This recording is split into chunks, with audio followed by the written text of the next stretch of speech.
안정성이 확보된다. 학교 간에 서열을 매기는 순간 어느 학교, 예를 들어서 광명이 이제 대표적인 사례인데요. 다른 지역도 마찬가지인데 광명의 진성고등학교가 선호도 1위였다. 이게 이제 사립고등학교고 굉장히 좀 문제가 있는 학교였습니다. 재단 비리도 많았고요. 그런데도 불구하고 학생들 성적 좋은 애들 끌고 모으니까 그 학교가 좋은 학교다. 그 학교 교복이 꼭 무슨 육군사관학교 생도 교복 비슷해요. 그걸 입고 다니면 뭐 초등학교 부모든 아이들 아줌마 또 학부모나 아이들이 그걸 들어가다가 쟤 봐라, 쟤는 진성고등학교 아니라 너도 커서 저기 다녀야지. 이러다가 옆에 충현고등학교라고 가장 밑에 10번째인가 뭐 그 학교 있습니다. 월지학교. 충현고등학교 교복 입고 가면은 아유 쟤는 뭐 저는 안 돼. 저 학생도 아니야. 뭐 이런 식의 얘기들 하고 충현고등학교 부모를 그 아이를 둔 부모는 학교 교복을 인근의 세탁소에 가서 세탁도 못해요. 창피해가지고. 그러니까 그런 정도로 그 지역이 너무나 소외돼가지고 부모의 뭐 동창회도 못 나간답니다. 그러다 보면은 중학교에서 고등학교 뭐 이렇게 중학교 한 1학년, 2학년쯤 되면은 중상의 고등학교 못 갈 것 같으면은 그 지역 살 의미가 없다. 우리 떠자. 하나 건너면 서울이고 하나 건너면 뭐 광명, 저 부천이고 수원이니까 다른 집을 가자. 해서 그 지역에 소위 말해서 지역 안정성, 정주의식, 지역사회가 파괴가 되고 있고 아이들도 중학교에서 고등학교 갈 때 벌써 나이 만 15세에 열패감을 느끼게 됩니다. 상위의 10% 아이들은 성공하느냐? 그렇지 않습니다. 진성고등학교 들어간 아이들이 진성고등학교 들어갈 때 성적을 유지하느냐? 그렇지 못합니다. 안타깝게도 성적 상위권에 있는 아이들이 대부분 재수를 합니다. 턱 먹고 졸업하면은 100% 진학하는 줄 알죠? 그렇지 않습니다. 3분의 2가 재수입니다. 왜 그러냐? 묘한 것들이 설명할 수 있는 게 있는데 이를테면은 잘하는 애들끼리 모아놓으면은 그 중에서 잘하는 애들 보다 또 구분됩니다. 중간 이하 아이들은 못 따라올라요. 아무리 열심히 해도 한다 못 올라요. 아, 나는 안 되는구나. 옆에 있는 친구들하고 비교를 하니까. 그러다 보니까 중학교에서 고등학교 올라갈 때의 수준을 유지를 못하고 떨어집니다. 거기서도 3분의 1 상위의 있는 아이들은 자기 성적 유지하고요. 평준화 지역에 가면 어떠냐? 평준화는 뭐 성적 하향화 되지 않습니까? 성적이 떨어지지 않습니까? 절대 그렇지 않습니다. 제가 좀 이따 보여드리겠는데 제가 97년도에 박사 논문을 쓰면서 또 우리나라 사람들이 조금 하향평준화라고 하향평준화 얘기하는데 뭘 가지고 하향평준화라고 하냐고 데이터를 보니까 아무런 근거가 없습니다. 뭐 이건 좀 이상하다. 한번 이걸 구체적인 데이터로 한번 밝혀보자 했던 게 논문을 쓰게 된 계기가 되고요. 그거 보니까 전혀 우리 생각과는 다른 방식의 결과가 나왔다는 걸 보여드리겠습니다. 여하튼 현재 평준화의 학교가 약 6대 4 정도, 학생은 7대 뭐 7.5, 75대 25 정도 상당히 많은 비중이 평준화 지역으로 지금 들어와 있다는 걸 보여드리겠습니다. 처음에 74년도 평준화가 도입될 때, 지금 박근혜 대통령의 부친인 박정희 대통령이 평준화를 도입했다. 지금의 언론의 보수 언론은 평준화가 마치 사회주의적인 발상이다라고 비판하잖아요. 획일적 평준화, 획일적 평등 이런 얘기할 때 그렇지 않습니다. 아시다시피 1974년이면은 69년도에 중학교 무시험 진학하고요. 74년도 평준화를 고등학교 도입한 이유는 다른 게 아닙니다. 여기도 뭐 이렇게 나오는데 이게 아니고 학생 수의 급증입니다. 소위 말해서 베이비 부머 세대가 학교로 밀고 들어오니까 감당이 안 됩니다. 그러니까 선발을 하는 거잖아요. 초등학교에서 중학교 올라갈 때 69년 전까지는 시험을 쳤습니다. 이번에 수능 출제 오류처럼 그 당시에도 출제 오류가 생겨가지고 뭐 무즉 착할 파동이 그때 일어납니다. 다음 중 엿을 만들 수 있는 재료를. 하여튼 물을 체크해서 틀린 애들은 그 학부모들이 모였습니다. 학부모님들이 국어, 영어, 수학 문제를 태클하기에는 좀 난이도 있으니까 만만한 겁니다. 그러니까 가정 문제에 엿 만드는 게 나왔네. 이거는 우리 전공이지. 예? 그래서 애들한테 야 혹시 이 문제 틀렸냐? 아니, 틀렸습니다.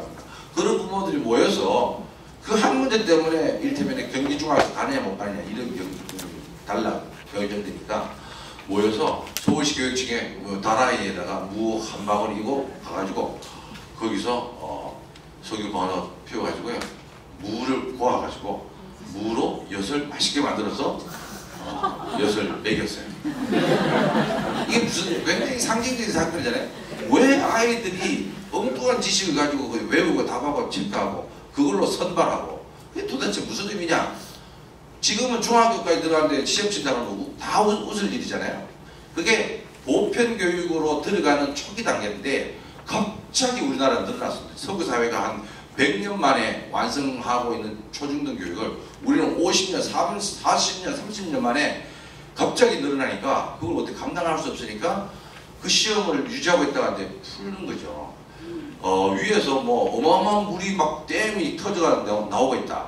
그럼 밑에서 사고로 그 물을 컨트롤할 수 있겠습니까? 비켜줘야 됩니다. 그래서 중학교 무시험으로 문을 터준 거고요. 아이들이 이제 중학교 가서 중학교만 끝나는 게 아니라 고등학교 진학에 대한 열풍도 심하니까 고등학교의 문을 열 수밖에 없었습니다. 그게 평준화고 물론 그 당시에 뭐 박지만이가 뭐 경기고등학교 못 가니까 시험 없앴다. 이런 음모론도 있을 수 있고요. 또 유신헌법을 통해서 정치적 그 혼란을 잠재기 위한 어떤 교육적인 배려다. 뭐 이런 얘기도 할 수 있는데 가장 핵심은 인구수의 증가입니다. 그 많은 사람들을 어떻게 선발해서 탈락과 합격을 시킨다는 게 말이 되느냐 알아볼 때 기본적으로 평준화 정책이 그렇게 시작되는 거고요. 원래 취지는 이제 교사도 그다음에 학교 시설도 균등하게 만들어 놓으면은 내 집 근처에 있는 어떤 학교를 가더라도 교사의 진적 수준과 학교의 진적 수준이 같다면은 굳이 뭐 여기서 버스 타고 1시간 타고 갈 필요가 있느냐. 옆에 있는 초등학교 옆에 있는 학교 가듯이 중고등학교도 옆에 있는 학교 가면 되고요. 한 발 더 나가면은 핀란드나 뭐 스웨덴처럼 대학도 그렇게 가면 되는 거예요. 거기는 대학도 전학할 수 있습니다. 이사 가면은 그 옆에 있는 대학을 가고 그래요. 그러니까 그런 교육이라고 하는 게 서열화되고 계급화되고 계층화되는 이 구조를 어떤 식으로 우리가 당연하다고 생각했는데 그것을 보편교육 누구나 받을 수 있는 공적인 어떤 그 기회로 국가의 세금을 운영하는 어떤 공적 자산으로 여긴다면 그 안에서 차별화시킨다는 것이 얼마나 부당한가를 얘기할 수 있고요. 이게 되고 나면은 학력 격차를 줄이자 학생들을 고루 배정하면은 사실은 이제 비평준화는 성적 좋은 아이들 모아놓고 성적 안 좋은 아이들 모아놓잖아요. 근데 평준화는 뭐냐? 같은 학교 안에 성적 좋은 애들과 안 좋은 애들이 같이 섞여 있는 구조입니다. 이게 다양성의 구조인데 어느 게 더 유리하냐? 감론을박이 할 수 있습니다만은 적어도 민주 시민교육을 기르는 공교육이라면은 다양성을 포용해야 됩니다. 미국의 경우에 흑인과 백인의 그 분리교육이 1950년 중반까지 합법화되어 있었어요. 근데 한 사건이 터져가지고 브라운대 뭐 위원회 판결이 대법원에서 나옵니다. 흑인과 백인을 분리하는 것은 헌법에 위배된다라고 명시를 합니다. 그때부터 흑인 백인을 통합합니다. 똑같습니다. 통합이라는 개념은 어떤 특정 어떤 외적인 요건 조건 때문에 분리하는 것을 점차 통합해 나가는 것이 소위 말해서 인류 발전의 기본적인 방향이다. 분리하는 것은 역행하는 것이다.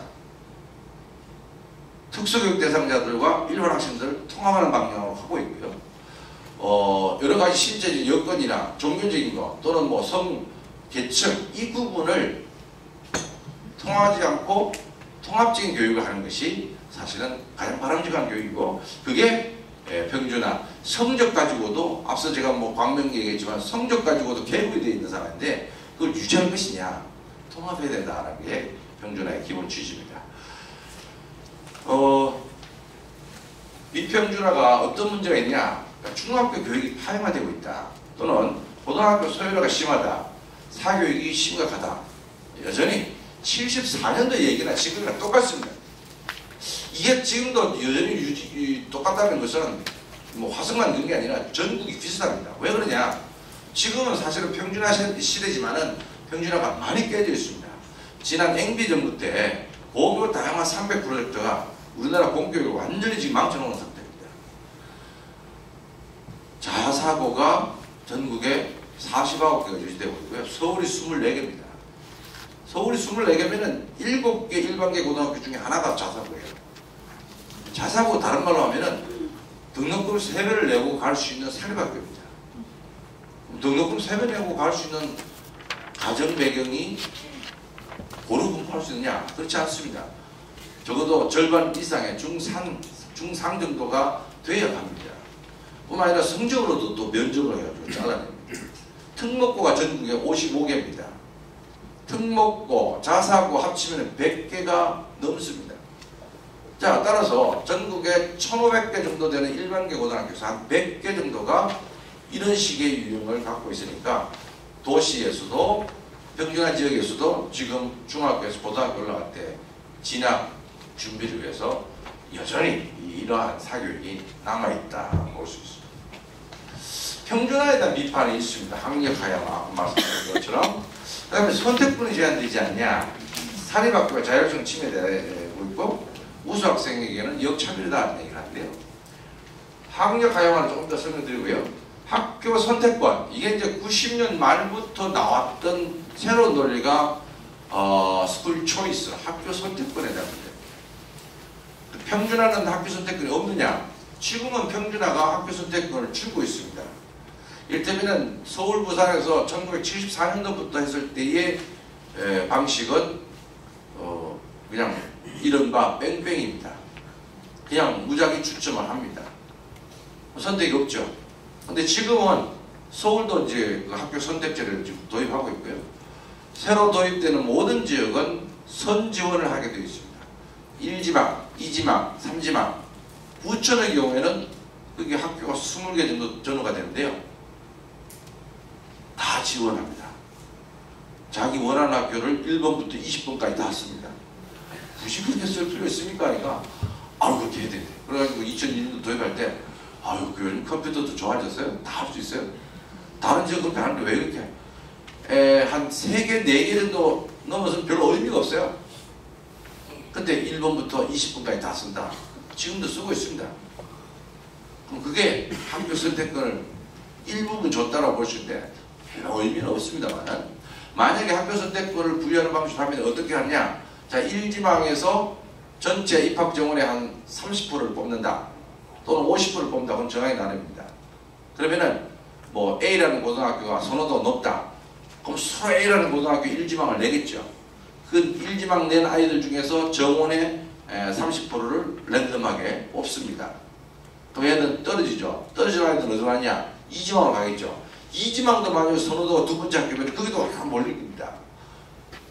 그런 선호도 순서대로 만약에 하면은 자칫 잘못하면은 쭉 미끄러져서 저 끝까지 갑니다. 그러니까 1지방에 자기가 뭐 내고 싶은 학교 내고 나머지 2지방, 3지방은 집 근처에 그래도 뭐 되면은 다닐 만한 학교 이렇게 내는 게 낫지 선호도 순서대로 냈다가 낭패가 납니다. 그러니까 교육청에서 그걸 이제 안내하기도 하는데요. 그래서 그런 선택권이 부여되고 있으니까 사립학교의 자율성은 좀 다른 얘기를 할 수 있을 것 같습니다. 우리나라 학교의 45%가 고등학교의 사립학교입니다. 사립학교인데 정말 우리는 엄밀히 얘기하면 공립형 사립학교입니다. 아니면은 뭐 사립형 공립학교일 수도 있고요. 사립학교라고 해서 국가의 재정 지원이 안 들어갔냐? 100% 들어가고 있습니다. 학생들 등록금 플러스해서 부족한 거를 전부 다 교육청에서 다 대주고 있습니다. 그게 어떻게 사립학교냐? 그리고 재단에서 운영하는 공적인 국가의 세금으로 돌아가는 학교입니다. 그래서 그런 어떤 제약을 가하지 않기 위해서 자율형으로 했으면 좋겠다. 원하는 학교를 그렇게 많이 받아가지고 지금 49개를 자율형으로 돌리고 있는데요. 여하튼 이 자율형 사립학교를 운영하는 순간 이 사립학교 자율성 침해라고 하는 것은 없어져도 된다고 볼 수 있습니다. 우수학생을 위한 교육계획, 그 얘기도 좀 이따 하고요. 질문들이 나옵니다. 자, 학제는 어떻게 되어 있냐? 아시다시피 6334제도 중학교에서 고등학교 올라갈 때 이제 계열이 구분돼요. 그 전까지는 국민 공통 교육과정으로 운영하고 있고요. 입시가 필요하냐? 제가 그래서 생각을 해보니까 이거 뭐 이런 논쟁 가지고 이렇게 오랫동안 입시를 할 게 아니라 아예 그냥 고등학교 들어갈 때 입시를 없애버리는 건 어떠냐. 어느 지역이든지 선발 방식을 그냥 지역 초등학교처럼 지역 베이스로. 미국이 그렇습니다. 미국이 뭐 우리나라가 평균하는 유일하다고 하면 말도 안 되는 소리고요. 미국 뭐 외국 가면 다 평균합니다. 평균하는 게 시험이 없다는 얘기죠. 그냥 그 지역에 거주하는 순간 그 옆에 있는 학교에 배정되게 되어 있습니다. 우편번호를 가지고 어느 학교에 가는지가 벌써 정해져 있기 때문에 그걸 가지고 시험을 쳐서 고등학교 진학한다 만다 이런 얘기를 하지 않습니다. 다만 몇 프로의 소수의 사립학교는 얘기가 좀 다르긴 한데 외국의 그 사립학교와 우리나라 사립학교는 또 상황이 좀 다르긴 합니다. 말이요. 그래서 고등학교 입시가 필요한가? 이런 질문을 우리가 해볼 수가 있을 것 같고요. 우리나라는 지금 만기 선발에 당합니다. 늦게 선발합니다. 앞서 중학교에서 고등학교를 할 때 선발하면 일찍 선발하는 시스템이라면 지금 우리는 좀 늦게 선발합니다. 그리고 엘리트형이냐 대중주의냐? 대중주의입니다. 지금 고등학교까지 99.9%가 졸업을 합니다. 그러면 국민 누구나가 고등학교 교육까지는 보편적으로 받는다고 생각할 수 있는 거죠. 그럼 그 시점이 뭐 50년 전, 100년 전에는 어땠냐? 없었어요. 100년 전에는 고등학교 없었습니다. 지난 한 45년 해방 이후부터 고등학교 교육이 이제 조금씩 일어나기 시작합니다. 그전에는 일제시대에는 뭐 있어도 실업학교 몇 개 정도였죠. 그래서 지난 한 5, 60년 사이에 이 엘리트형에서 대중주의로 급정을 하게 되는 거고, 현재는 전 세계에서 대학 진학률 85%를 넘어서는 가장 제도교육의 양적 팽창을 완성한 나라 어디냐? 한국입니다. 놀랍게도 1위입니다. 그 부분에서. 그러니까 그런 부분에서 보면은 많이 변화됐다. 고등학교 평준화 정책은 뭘 추구하느냐? 뭐 추구하기는 뭘 추구 안 해요. 그냥 시험 안 치고 그냥 좀 옆에 있는 학교에 편안하게 다니자 이거예요. 네. 9시 등교 뭐 이번에 할 때 뭐를 추구하느냐 자꾸 물어요. 뭘 추구하기는 좀 뭐 애들 아침 밥 먹고 좀 천천히 갈 수 있도록 하면 좋겠다. 그걸 뭐 또 맞벌이고 그러면 되냐 하는데 좀 일찍 가면 학교에서 프로그램 있으니까 가면 된다. 9시 전에 못 오게 하는 프로그램이 아니라 9시에 수업을 시작하도록 하는 프로그램이니까 상식으로 돌아갑시다. 왜 관행을 한번 깨는 게 이렇게 어렵습니까? 라는 얘기를 하게 됩니다. 관행이라는 것은 설명할 수 없는 힘이 있습니다. 왜 그렇게 하냐? 가장 그 기본적인 답은 지금까지 그렇게 했으니까 이거거든요. 그걸로부터 한번 변화시키려면 굉장히 많은 노력을 해야 되는데 이 평준화도 마찬가지인 것 같습니다. 왜 비평준화를 고집하느냐? 이유가 있습니다. 사실은 상위 20, 30%가 갖고 있는 자기들의 학벌, 묘하게 지금 대학 학벌도 강하지만은 고등학교 학벌이 지역별로 강하게 적당하고 있습니다.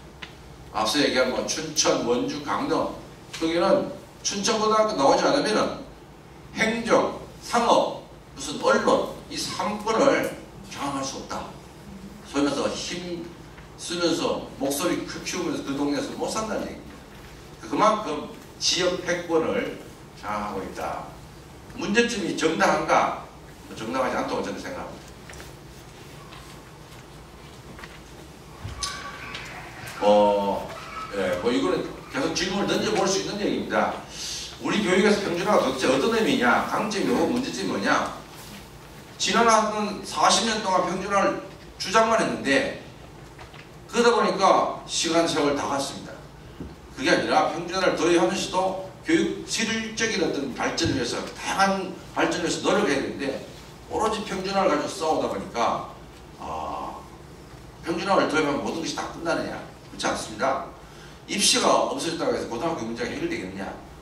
대학 입시도 있고 뭘 가르칠 것인가? 요즘 아이들 ADHD 뭐 엄청 많고요. 수업 시간 자는 애들 엄청 많고 그렇습니다. 이 아이들을 어떤 책은 그걸 유령에게 말 걸기. 지금 이게 한 클래스면은 이 중에서 한 3분의 2가 자고 있습니다. 1시간만 자는 게 아니라 계속 잡니다. 여러분들 부모님들이 학교에 아이들 수업 시간에 모니터링 하면 뭐냐 그 아이들이 유령입니다. 존재하고 있는 듯 하면서도 아무도 인지하지 못하는 그게 유령이에요. 우리 교육이 살려면 3분의 2의 유령들에게 말을 걸기 시작해야 됩니다. 그들이 자기 말을 할 수 있어야 됩니다. 자기 자존감을 키워야 됩니다. 근데 입시 위주로 가다 보니까 따라오는 아이들 20명, 30명만 가지고 20%, 30%만 가지고 진행을 하거든요. 그것은 교육이 소수를 위한 교육이지 모든 다수의 아이들을 위한 교육이 되지 못하고 있다. 그래서 이러한 문제들을 같이 고민해야 되는데 평준화만 도입한다고 되는 게 아니다 얘기죠. 목요 다양한 300 성공하고 있냐? 저는 우리나라 공교육의 황소개구리라고 표현합니다. 도대체 교육 생태계를 저만큼 심각하게 훼손한 경우도 없다. 이를테면 4대강 사업입니다. 공교육의 4대강 사업이 고교 다양화 300%. 저거 되돌리려니까 지금 계속 서울시 교육청하고 교육부가 싸우고 있잖아요. 제가 또 자사고 평가 마지막 발표할 때 조희연 교육감하고 같이 발표했는데 괜히 저는 그 짐을 쥐고 일주일 정도 그 일을 했나요? 평가를 거부했어요. 현장에서. 평가 거부했는데 내가 어떻게 평가 단장이 됩니까? 아유 그래도 발표를 하셔야죠. 알았습니다. 24개 중에서 1차 14개 평가를 해서 그 결과 중에서 점수 누락되는 8개 지정 취소하고 6개를 통과합니다. 그 발표를 제가 했어요. 신문에서 TV에서 엄청나게 때렸는데 논리적으로 맞습니다. 현재 법으로는. 그래서 교육부가 안 된다 싶으니까 나중에 원래 협의하도록 되어 있습니다. 협의를 하면 돼요. 제가 지정 취소하려는데 교육부 장관 어떻게 생각합니까? 교육부 장관 반대합니다. 알겠습니다. 협의한 거예요. 지정 취소 발표하면 돼요. 현행법에 지방자치단체장인 교육감이 학교 설립에 대한 또 취소에 대한 권한을 갖고 있다고 명시되어 있습니다. 그걸 가지고 교육부가 자기들이 동의를 구해야 된다. 교육부 장관이 동의하지 않으면 지정 취소 못한다. 지금 이러고 있거든요. 법률 검토 다 끝났습니다. 교육부 직에도 있어요. 근데 지금 또 법률 단계로 올라가고 교육부는 지정 취소를 또 스탑시키는 상태고요. 그러니까 아주 골치 아픕니다. 왜 그런 골치 아픈 일이 생기느냐? 지난 정부 때 이조 장관 때 만들었던 이것 때문이었습니다. 한번 만들어진 제도는 바꾸기 굉장히 어렵습니다. 저항이 생기고요. 이게 갖고 있는 순기능이 있으면 괜찮은데 너무나 많은 역기능이 지금 나타나고 있습니다. 그러니까 학교 교육에 대한 서열화의 그 뒷대를 이 고교 다양화 300%가 세웠다고 볼 수 있습니다. 박근혜 정부가 들어서면서 12년 무상교육을 약속했습니다. 아직 예산에서 못하죠. 말도 안 하죠. 너무 대통령 되기 쉬워요. 공약 나무했다가 해보니까 아니 봐봐 나중에 합시다. 누리사업 이것도 지금 굉장히 문제가 심합니다. 경기도 교육청에 지금 원래 9천억 정도 6천억인가? 6천억 적자. 내년에는 약 1조 원 적자입니다.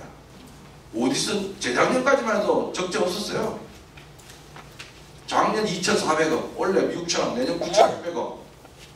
전부 다 누리사업 때문에 그렇습니다.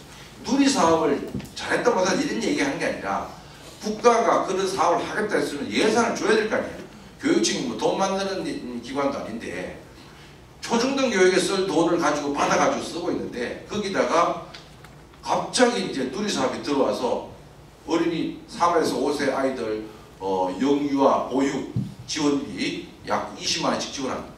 그게 눈덩이처럼 붙다니까 교육청 예산으로는 커버 안 되니까 17개 진보 보수의 문제가 아니라 17개 전체 교육감이 우리 이거 못하겠다라고 지금 얘기하고 있는 거예요. 그러고 보면은 이번 정부가 정세하지 않고 공약 남발하고 공약 전부 다 꽉 내고요. 그 중에 하나가 이 12년 무상입니다. 만약에 12년 무상교육 한다면 평준화는 또 어떻게 되느냐? 중학교까지 무상으로 가는데 거기에 시험 쳐서 입학하도록 하느냐? 이것도 안 맞는 거죠. 사실 박근혜 정부가 들어오면서 작년에 고교 다양화 300%를 폐기하려고 무척 노력했습니다. 그런데 또 저항이 부딪히니까 없는 걸 했던 거고요. 그러니까 지금 교육청에 사는 사업들이 마치 정부하고 반대 입장인 것 같이 생각되지만 그렇지 않고 정부에서 그걸 하려고 했다가 못하고 있는 걸 교육청이 이제 나서서 하니까 이제는 거꾸로 또 교육청 일을 또 반대하고 앉았어요. 뭐가 옳은지 모르겠지만은 기본적인 방향은 고등학교 무상 12년 가게 되어 있습니다. 그럴 때 고등학교 단계까지를 보편교육, 평등교육으로 가야 맞는 거 아니냐는 얘기입니다. 성과요. 고등학교 기회를 확대를 분명히 시켰습니다. 평준화가 서열을 철폐하고 지역 격차 해소하고 중학교 교육 정상화하고 공산입 격차 해소하고 앞서 얘기한 지역 주민의 정주의식 예를 들어서 동탄 어마어마한 신도시가 늘어졌는데 외형으로는 정말 살기 좋고 한데 아유 우리 애가 지금 뭐 학교를 다니는데 이거 정말 좌불안석이죠. 이거 도대체 이게 살아야 되냐 말아야 되냐 그런 사람들이 한둘이가 아닙니다. 초등학교 중학교 올라갈 때 벌써 혼돈이 일어나 있어요. 이 사회가 내가 정착해서 지역사회에 기여하면서 애착심을 가지고 살 수 있으려면 교육이 안정화되죠. 우리나라 부모들이 이 자녀 교육 때문에 뭐 기러기도 되고 뭐 독수리도 되고 막 그러잖아요. 그런 정도로 자기 희생을 하는데 하물며 삶 자체가 애 교육 문제로 그 중학교 고등학교 올라갈 때 그 문제로 흔들린다면은 맨날 집안에서는 싸움입니다. 우리 애 어떻게 할 것인가. 출근하는 아빠한테 맨날 그런 얘기하면 머리 쥐나는 거예요. 어떻게 해야 될 것인가. 지금 아빠한테 빌도 다 못 바꿨던데 또 어디로 간단 말인가. 굉장히 국민들에게 또 지역 주민들에게 불안을 갖게 되고요. 민주 시민교육. 그러니까 같은 또래끼리 다양한 아이들끼리 모여서 공부를 해야 되는데 이를테면 공부 못하는 아이들만 모아놓으면 그게 수준에 맞춰서 공부시키면 안 되겠습니까? 되겠습니까? 내가 모르는데 옆에 친구한테 물어보면 쟤도 나한테 가르칠 거다. 돌아보니까 아무도 아는 애가 없어요. 내가 모르면 얘도 모르고 서로 다 포기하고 우리는 실패자다. 엎드려져 합니다. 나이 15세, 16세에 인생의 설계를 하는 아이들이 내일이 잠만 자고 있다. 심각해요. 공부 잘하는 아이들과 모으면 상승작용이 일어나냐? 꼭 그렇지만 않다고 얘기를 했던 겁니다. 그래서 공부도 공부지만 민주시민이라고 하는 것은 다양한 사람들이 친구 관계에서 맺어 나가면서 자기가 생각이 다르고 삶이 다른 아이들을 이해하고 서로 도와주고 이게 교육을 통해서 형성되어서 사회에 나왔을 때 제대로 된 민주사회가 구성되는 것이죠. 지금처럼 파워 엘리트들이 특정 학교만 나오고 특정 대학만 나오고 그 사람들이 마치 권력을 잡고 있다. 아유 뭐 똑똑한 사람 한 사람이 100만 명을 먹여 살린답니다. 뭐 먹여 살려? 저 외국가 돌아오지도 않아요. 100만 명이 200만 명 먹여 살 수 있는데 한 사람이 100만 명 먹여 살면 신화입니다. 신화. 그래서 정말 그 다양성을 확보하면서 사람들과 같이 더불어 사는 그런 민주 시민 교육을 위해서는 평준화가 필요하다. 하향화 부분 말씀드렸는데요. 오히려 반대다. 여기 이제 경기도 안산광명 의정부 과제할 때 그냥 간단한 테이프 그런데요. 이거 실제 데이터입니다. 학생들 고등학교 1학년 때부터 고등학교 3학년 때 두 시점의 점수를 똑같은 시험을 가지고 비교를 했습니다. 하위 10%, 공부 제일 못하는 하위 10%, 밑에 약간 진한 이 라인이 비평준화 지역이고요. 위에 그 라인이 평준화 지역입니다. 자, 똑같은 하위 10%로 들어온 아이들이 평준화 고등학교 다닐 때와 비평준화 고등학교를 다닐 때의 고등학교 3학년 때 점수입니다. 261점이고 251점입니다. 그러니까 똑같은 아이가 고등학교 3년을 평준화 지역에 다니니까 261점, 비평준화 지역 다니니까 251점. 아유, 하위권 애들은 역시 평준화 지역에 가는 게 좋겠네. 생각하셨죠? 중간으로 가봅시다. 자, 50%에 해당되는 아이들 평준화 지역 가니까 321점, 비평준화 309점, 평균 11점 정도가 차이 납니다. 수능 모의고사에서 11점이면 어마어마한 차이입니다. 그것도 평균값이니까.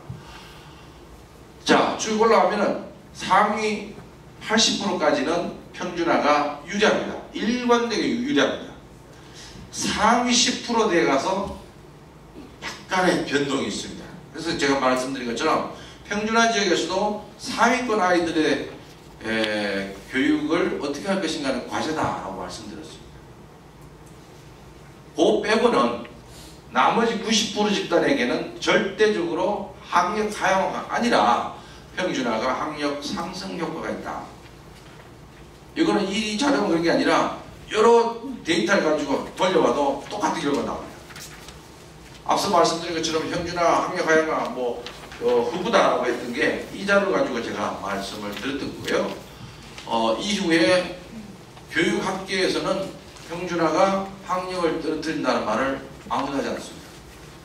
이걸 잘 모르는 정치계에서 자꾸 떠들고 있지, 학계에서는 입증 끝, 더 이상 논란 없음 이렇게 되어 있습니다. 그러니까 평준화 때문에 학력이 떨어진다 이게 아니라 만약에 떨어진다면 다른 요인이 있는 거예요.